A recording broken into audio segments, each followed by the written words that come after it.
Are we live? Are we live? Are we live? Are the brothers live on a Sunday, week 10?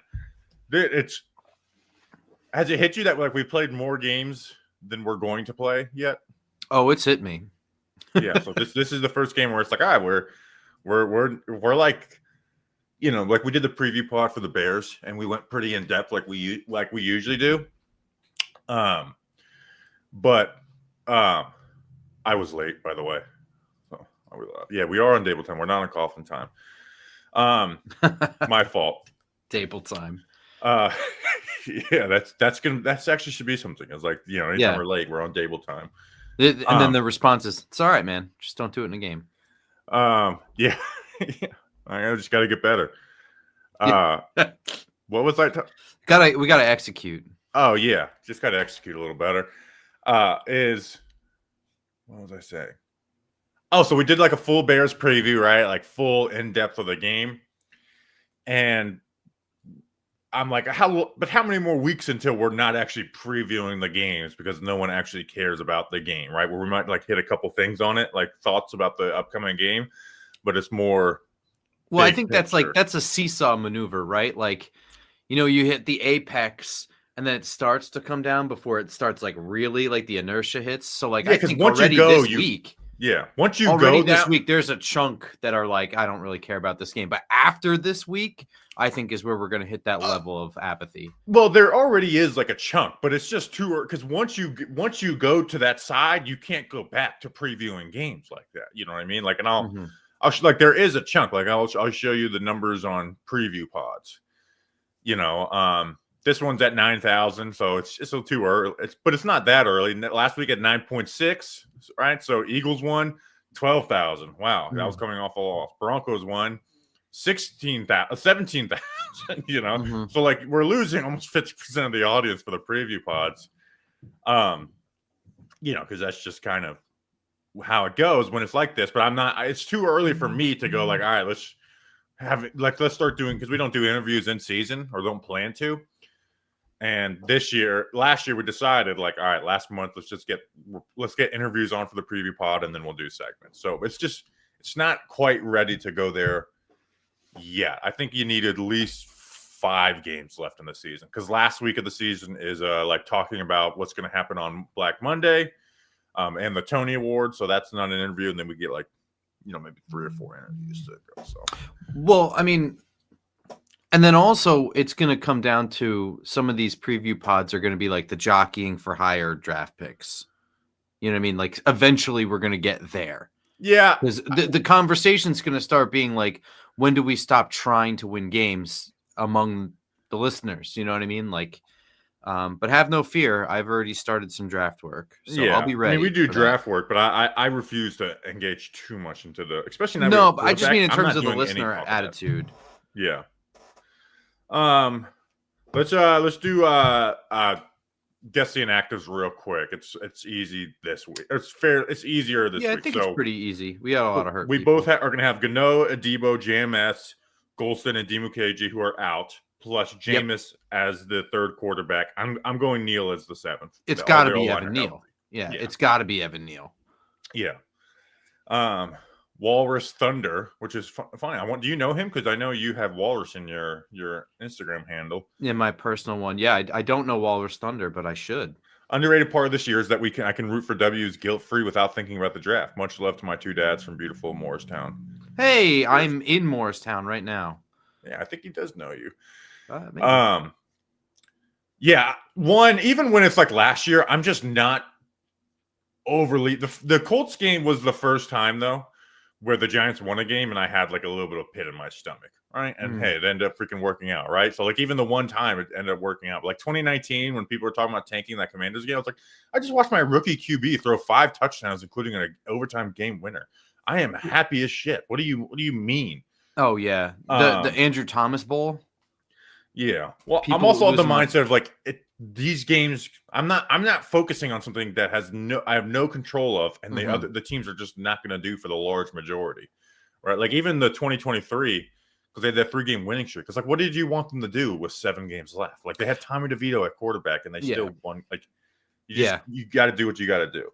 Van Pelt here makes a really good point too, is that like draft position is going to mean a lot less as long as you're sold on Jackson Dart. So Yeah. like if you're not going to be losing your absolute shit if you move from the 2nd overall pick to the 5th, because you're still getting a great player and you don't need to be a top 2 pick because you're not looking for a quarterback. So. Yep. Yeah, I agree. I'm not putting any effort into that. Like maybe the 4th quarter of the final game it'll be on my mind, but I'm not putting any effort into It's that. not usually on my mind. Especially during games, it's really hard for me to like not be a fan and be like happy when they score touchdowns. Yeah, same. Last year made it easy because there was just no rooting interest.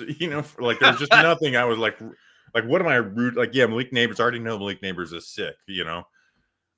This year it's like, all right, I'm rooting for this quarterback extensively. Like you said, even if you're not sold on, well, he's a rookie quarterback who's played 6 games. No one should be 100% sold on a quarterback, but like he's clearly done enough to where nobody is coming in here and drafting another quarterback. Nobody in the world is coming in here and drafting another quarterback with what he's done. So, yeah, I don't think so. Yeah, I know.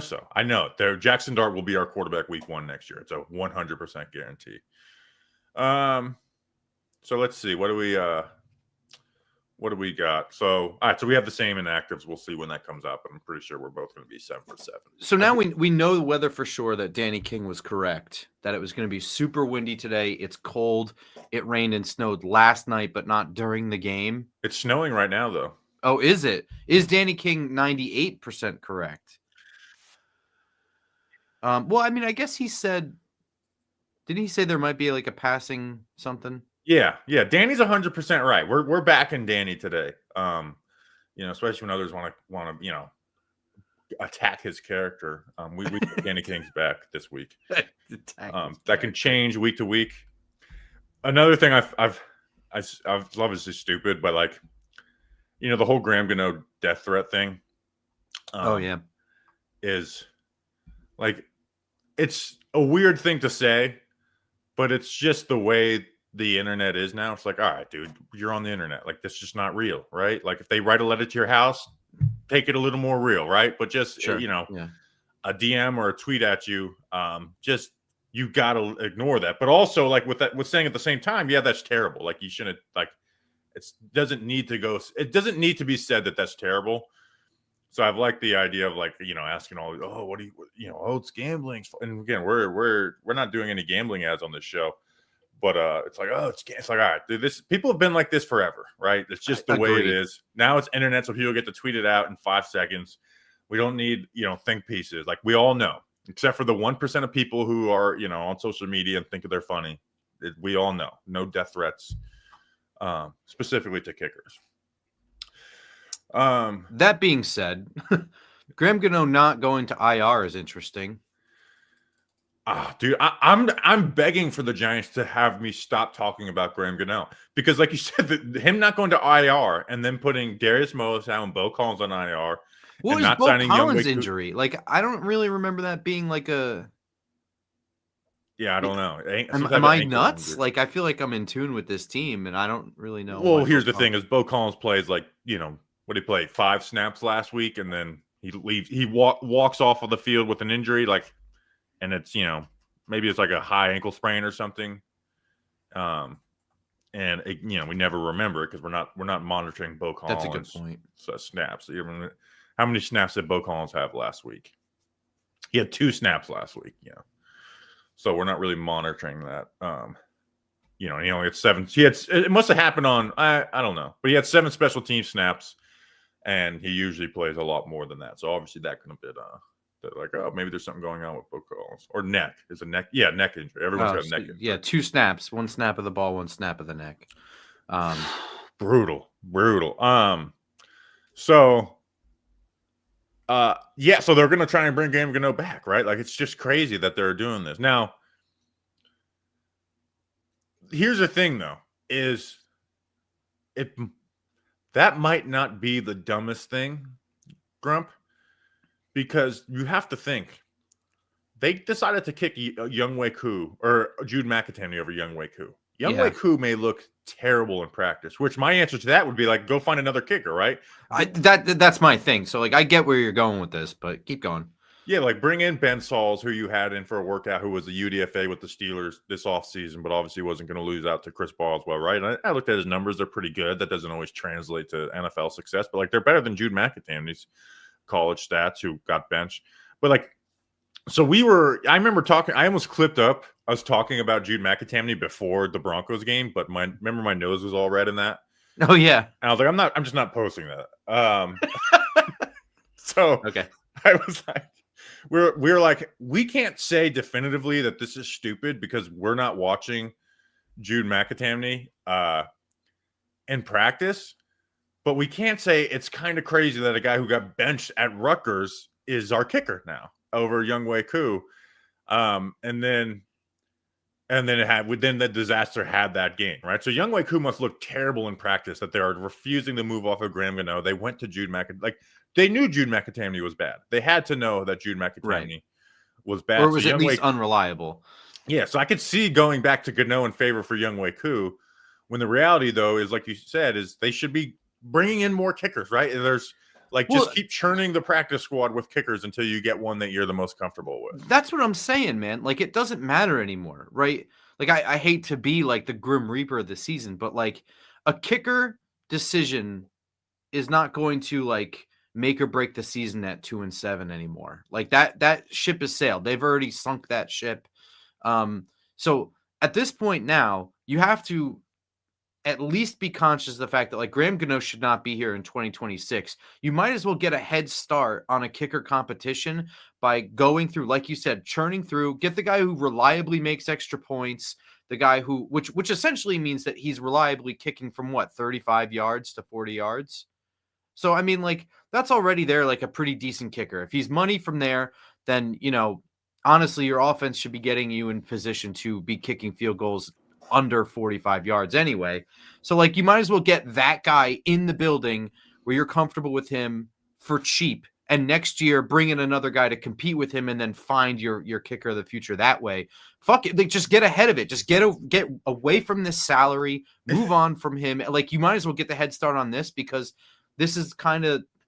You can get lucky with it too, like you said, like you can like Graham Gano, who before the last 2 years was like the best kicker in Giants history for a 5-year stretch or whatever it was. He was only brought in because Aldrich Rosas got arrested, right? Yeah. Like Graham Gano was not going to be our kicker that year. It was going to be Aldrich Rosas coming off of a terrible 2019 after being great as in 2018. Like you can get lucky. So I'm surprised they just. Yeah, and again, they're setting Younghoe Koo up for failure. This I know, really. The weather with the Bears game. So if he does well today, again, Younghoe Koo can be restored, right? Kickers have restoration can be restored. Graham Gano is kind of similar. Like, let me look at Graham Gano's stats. All right, let's look up old Grammy Gano. Right, so he was great for the Giants for 3 years or whatever it was, like amazing for the Giants. His years before that, like he had his year 2 and year 3, 68%, 74. I remember him with Washington. I remember them losing games because of Graham Gano. Right. And then lost his job in Carolina, and then came back. So you can be restored as a kicker. So, yeah, and like, don't the Packers have like a UFL kicker or something that they're not even using right now that they just needed for like a stretch of time? Like, I think he was in Giants camp or not camp. The workouts that they did when Gano got injured. Yeah. So like you said, like you can get lucky and but like you might as well. I don't see the downside in like if you can't count on Graham Gano anyway, then like you might as well screw around with something that you can get for cheap. I'm also pissed off because I'd rather a kicker who's making like $800K like missed field goals than one that's costing $5 million or whatever. It also pisses me off because I'm just tired of talking about kicker. I hate I don't analyze kickers, right? It's just are they good? They bad? Stats? Bam, done. Yeah, exactly. Instead, we're doing this long. I'm tired of it. Stop making me talk about damn kickers. Tuto says salutes and respect to Big Bobby, King of New York Giants Media Podcast, and all diehard Giants fans across the pond. Greetings from our entire Italian national rugby team currently in Sydney, Australia. Cheers, lads. Oh, damn. You're not in Germany. Dude, I was watching the Colts-Falcons game, and Warner pointed out. It's Daniel Jones in Germany, week 10. Oh, wow. Bad memories. Yeah, really. Let's see. How is that game going actually right now? Yeah, I haven't paid attention. Falcons are up by 4. I did see. So it's funny to see some people who are like just adamant, like DJ defenders, now Yeah. like try and discredit everything he does with the Colts and every bad play he has with the Colts. Like, there he is. Like, because he had the interception at the end of the half when it was like he was clearly just throwing something because it was like, if this gets intercepted, whatever. It was third yeah. and and it gets intercepted. Like, see, same old Daniel Jones. Like, I don't know. Like, that, I feel like we don't need to try and discredit everything. We can have a nuanced conversation. But there's some people who just like we're always backing him now, trying to discredit every good thing he does. But anyways, thanks, Tuto. Thank you, Tuto.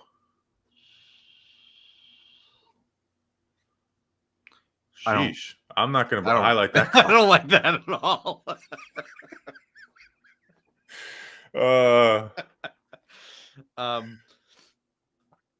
When I'm commissioner, there'll be no field goals or extra points. I don't want that, Van Pelt. I don't want that. Yeah, I do like the kicker aspect of a game. I also think that like the fact that it's not a guarantee and teams can screw up by missing extra points makes it exciting. Yeah. Do you think that the weather is going to change anything that we said on the preview pod? Like, do you think that the Bears really lean into the run game in outside of just the Giants being bad at defending it? Well, here's the thing: the Bears do have the number 2 rushing offense in the NFL, but we talked about this is not like a impose their will rushing offense either. No, it's all very dynamic. And at some point, the Giants are going to have a game where they just stop the run, where they sell out to stop the run. Yeah, but is this that game? Like, I just feel like doing with that against the weather the and stuff. This could maybe be that game. You know what I mean? Where they just really sell. And I'm not saying it even leads to a good defensive game plan because then you leave yourself vulnerable on the back end. But with Caleb's like inaccuracies at time, his not getting the ball out on time, like this could be the recipe for. The Bears only have 95 rushing yards and Caleb throws 2 picks. Like, this could be the recipe for that. And this is, what I do every single Sunday morning. Like, no matter how down I am on the Giants, I do think of like how they can have a path to victory. So, that's like, at some point, the Giants run defense is going to have a surprise good game. As far as Jackson Dart throwing in the wind, where do you land with that? I know like the ball peters out deep down the field, but I think, in the short and intermediate range, he can throw fastballs. Yeah, he's got good zip on his ball. Like you said, the deep ball, where you got to put some touch on it. Those are, they've been better the last couple of weeks actually, but overall those have been questionable for him at Ole Miss and as an I could NFL certainly starter. see the wind affecting that. I don't know if that's even going to be part of the game plan today. Yeah, I'm not expecting that. That's something he's got to get fixed in general, not just in wind. And again, I think it has been better the last couple of weeks. But like you said, the intermediate, or the 25, 30-yard pass, he puts a lot of zip on that. I don't, and he does it naturally. So I think he'll be able to zip through that.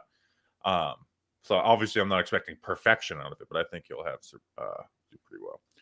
Victor, our guy, says the Giants will either stomp the Bears out or completely hand over the win. There's no in between with them. I disagree, Victor. There is heartbreak, which I don't think people will be heartbroken at this point. But there is very much like a Giants blow this game off of a Young Waku kick. Yeah. So, I could also see a bad turnover in this game. What do you Bowen will probably rush 3 all I have here. The pass rush, their offensive line is good, but the Caleb does not get rid of the ball quick. So if they're going to be a good pass rush, they need to be good today. Yeah, I mean, I don't know about the tackles. Darnell Wright is pretty strong and whatever, but I do think he's big and clunky. Yeah, I know he's having a solid year, but I'm not like sold on Darnell Wright as like someone who's just like this complete great pass protector, and their left tackle struggles. And you know who they drafted? I think it was in the second round. Ozzie Trapilo, the tackle from the Boston College. I couldn't believe they drafted him. Yeah. We were like, all right, maybe I'm the idiot, you know. And then they're like, nope, he's not even our swing tackle. And I'm like, oh my gosh, this I is had a all ridiculous. I had him as was a swing tackle. I wish I was at home because I would have my actual like big board saved somewhere, and like I had him like way lower than you. Like, he was like, I'm like, my comp for him was Dan Skipper, who was like, you know, he's fun on the Lions, but he's a backup. Yeah. Here, let me see where I had him on my big board. I do not think that Bellinger gets more targets than Theo. Maybe more catches, but I don't know about more targets. I had him. He was my last 5th rounder. Oof. Actually. Maybe we had all my 5th round about grades. He was the last on there. So, and they took him in the 2nd round. But there was one other thing I was just gonna say about the Bears O-line and the pass rush. No, it was right before that. Damn, I can't remember. I cannot remember. What about Caleb Williams throwing in the wind? I think that can be an issue. You know, Bobby Mate, we just had a massive W against the Aussies. Dude, stop sending money. You just send comments. We don't need the money. I mean, we do, but you don't need to do that. Yeah. I'm back from my suspension for over-aggressive spine. Sheesh, dude. Hard work always pays off. Oh, speaking of suspensions, and dude, be careful, Tuto. I got freaking suspended from Twitter for the replying to the Stephen A. Smith. Yeah, it's bullshit. And I appealed it, and then at the end of the day, I just canceled my appeal because I need my Twitter account today. If it was the offseason, I would just let it sit until they appealed it. But it was like, this is clearly a joke, okay? Like, I don't even have the capacity to burn down an entire stadium. Or do I? And that's what I'm trying to say to make you think. If there's a will, there's a way, and I think there's a will. Nothing will ever beat, like, when the burn down MetLife stuff was at its all-time high, and then the Broncos Stadium literally caught on fire. Oh, yeah. Oh, that was unbelievable. Oh my gosh, like the seats are on fire and everything. I can't, how does this happen? How did that happen? I don't know. We need to do our research on how that happened. But no, I don't want the FBI looking up like, why is this guy looking how to burn down a stadium?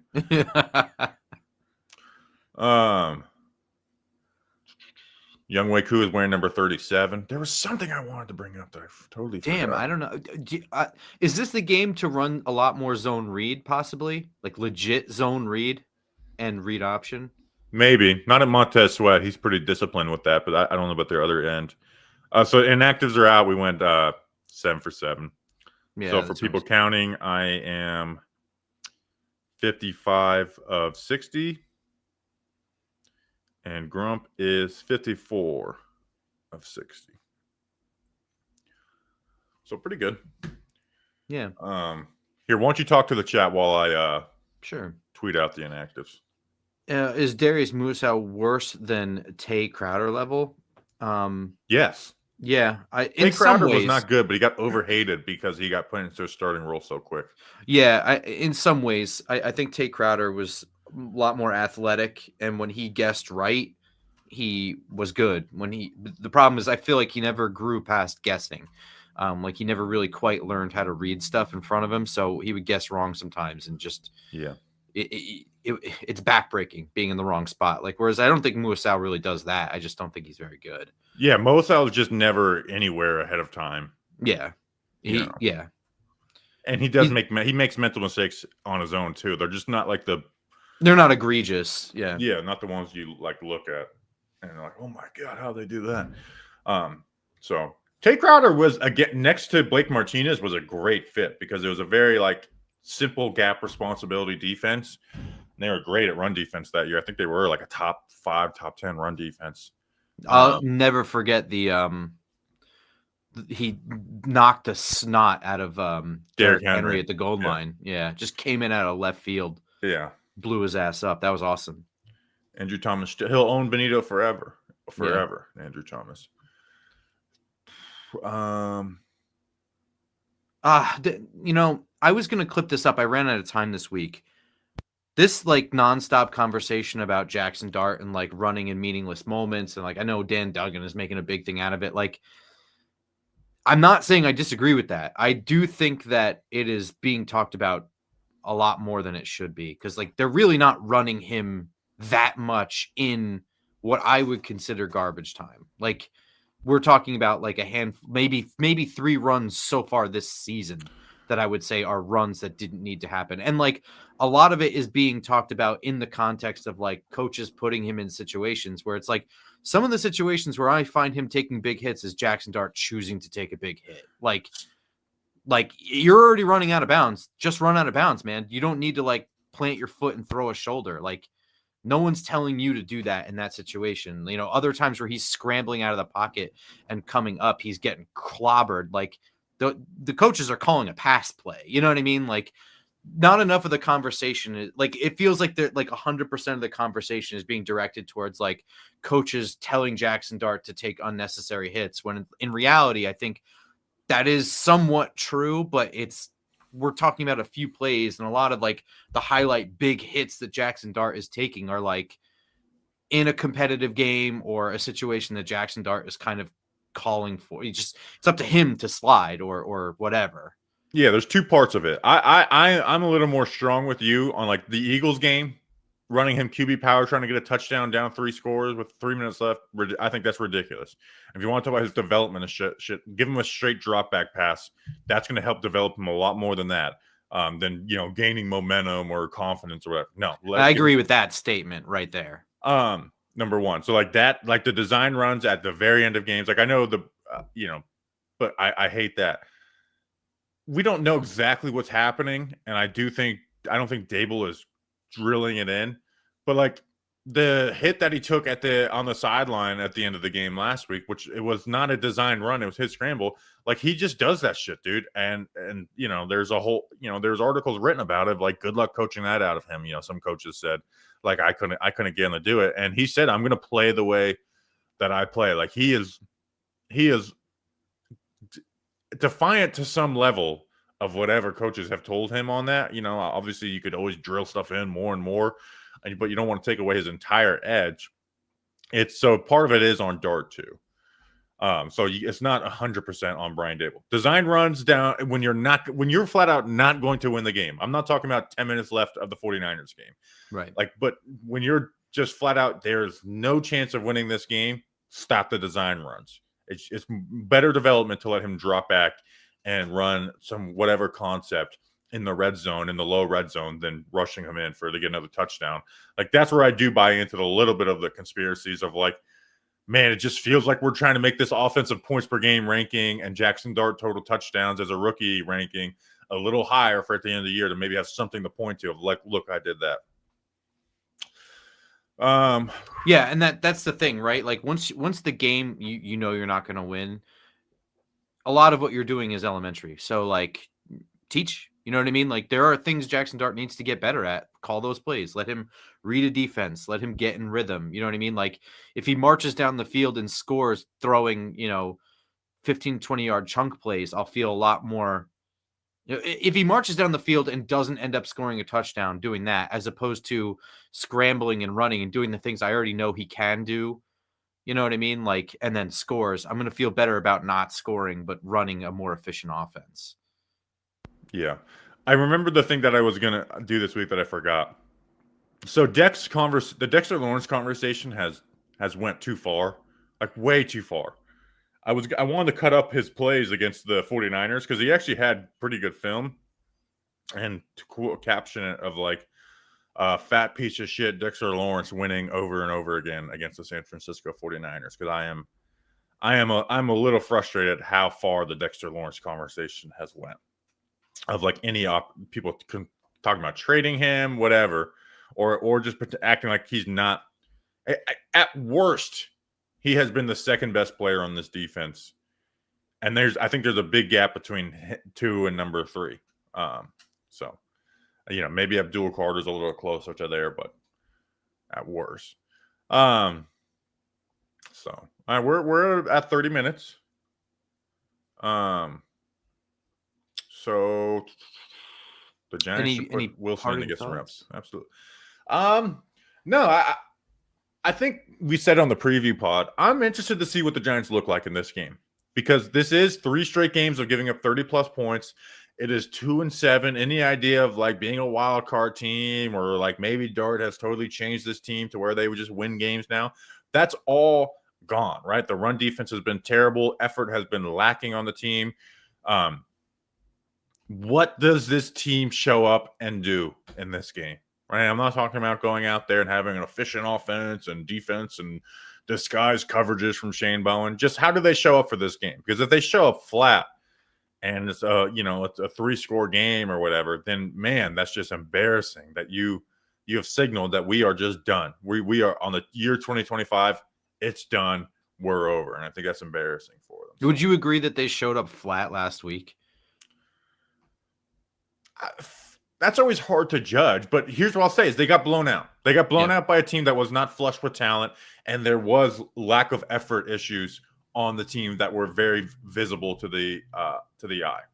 That's what I'll say. You saw the thing too. They apparently like accountability and effort was like an emphasis in practice this week. I did not see that. Somebody reported that. Was it Leonard? I don't know. I did see somebody say that though, which was also like, why isn't that every? I don't know. Yeah. Oh, it might have been Duggan.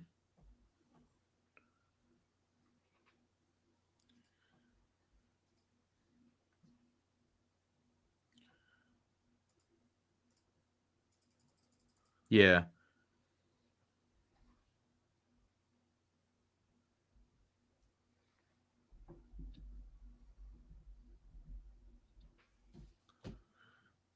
We're waiting.